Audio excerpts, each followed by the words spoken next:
Ya baik, Bismillahirrahmanirrahim. Assalamualaikum warahmatullahi wabarakatuh. Selamat datang ya anak-anakku semuanya di channel YouTube Bapak. Pada kesempatan ini Bapak akan memberikan sebuah materi ya, lanjutan untuk kita belajar materi di kelas 12 ini, yang mana kita akan bahas mengenai teks editorial ya.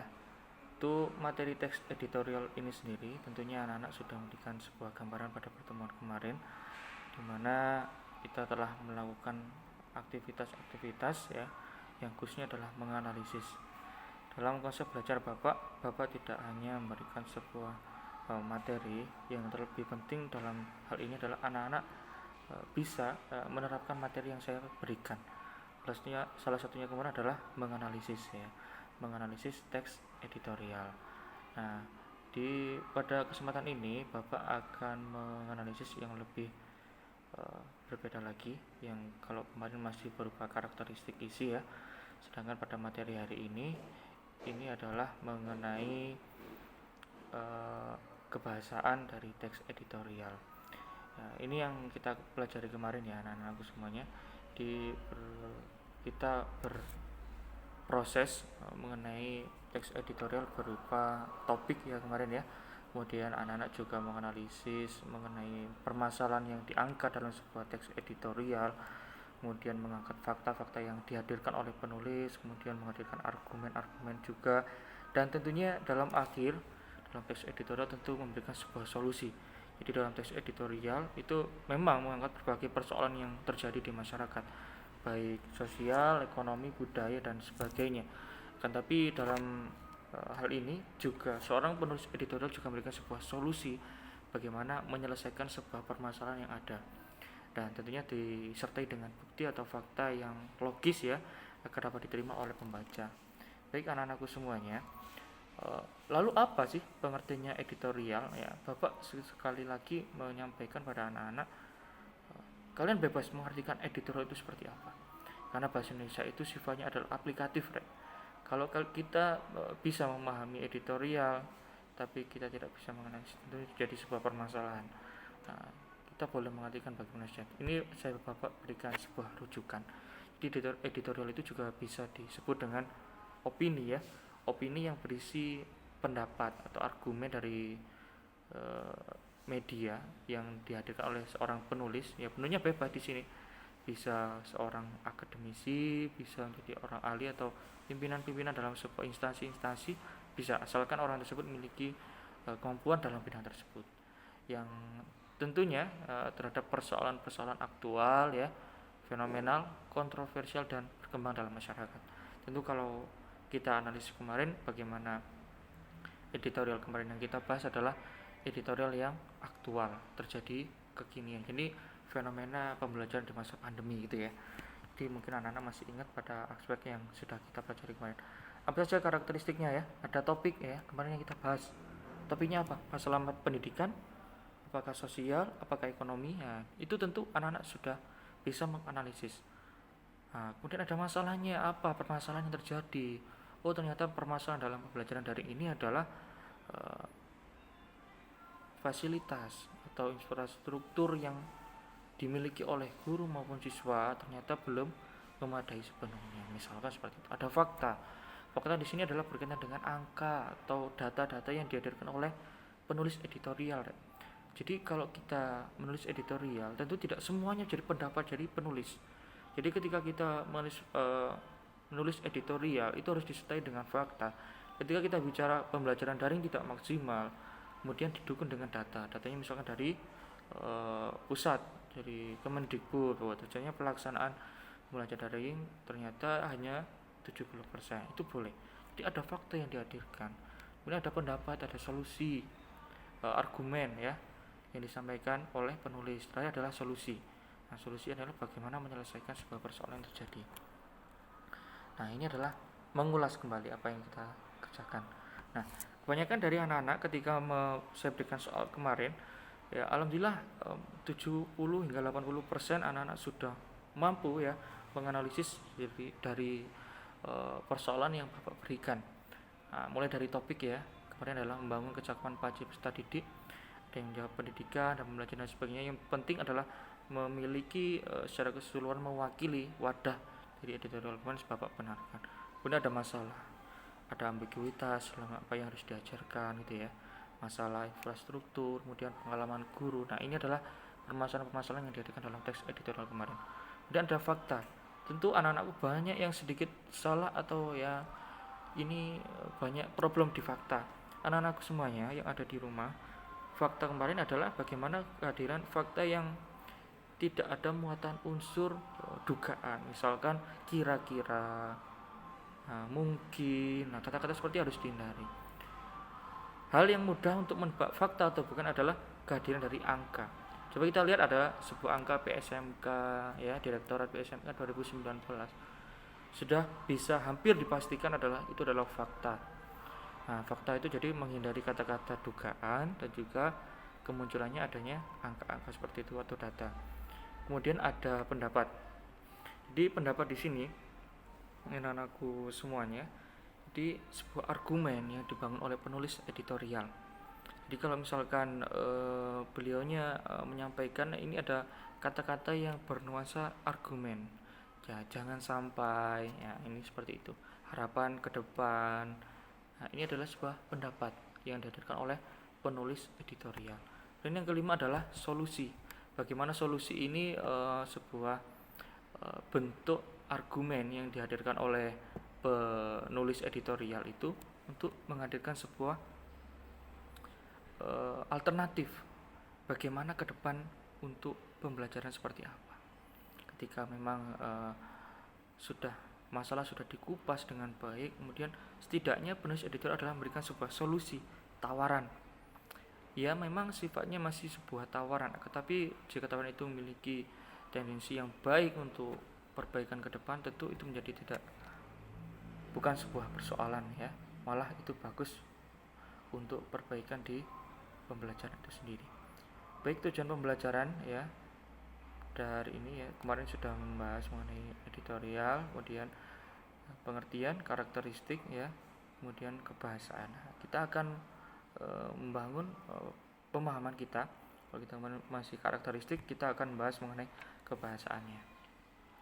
Melalui tahapan ini, saya berharap anak-anak bisa berproses kembali, menganalisis kembali.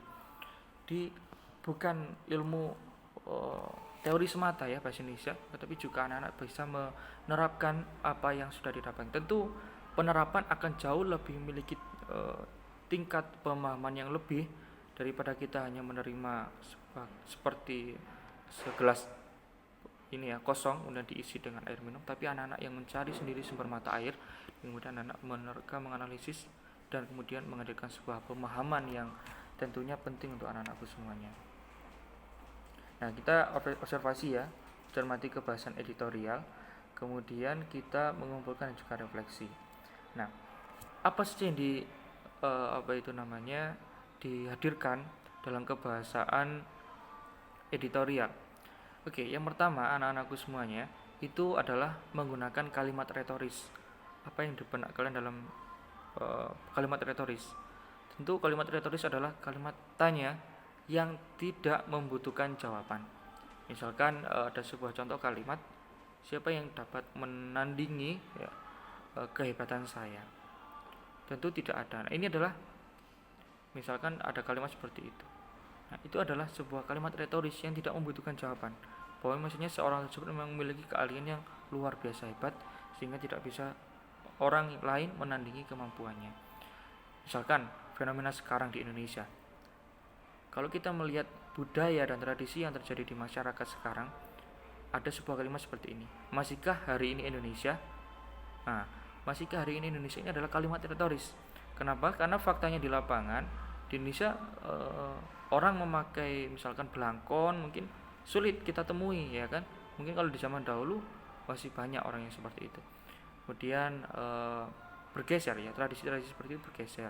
Penggunaan bahasa sekarang kan sudah tidak bahasa yang baik dan benar, tapi dia sudah bergeser ya kemana-mana ya, termasuk percampuran adukan bahasa gaul, kemudian menambah aura pertanyaan tadi ya, masihkah hari ini Indonesia, ini adalah kalimat retoris, kalimat yang tidak membutuhkan jawaban.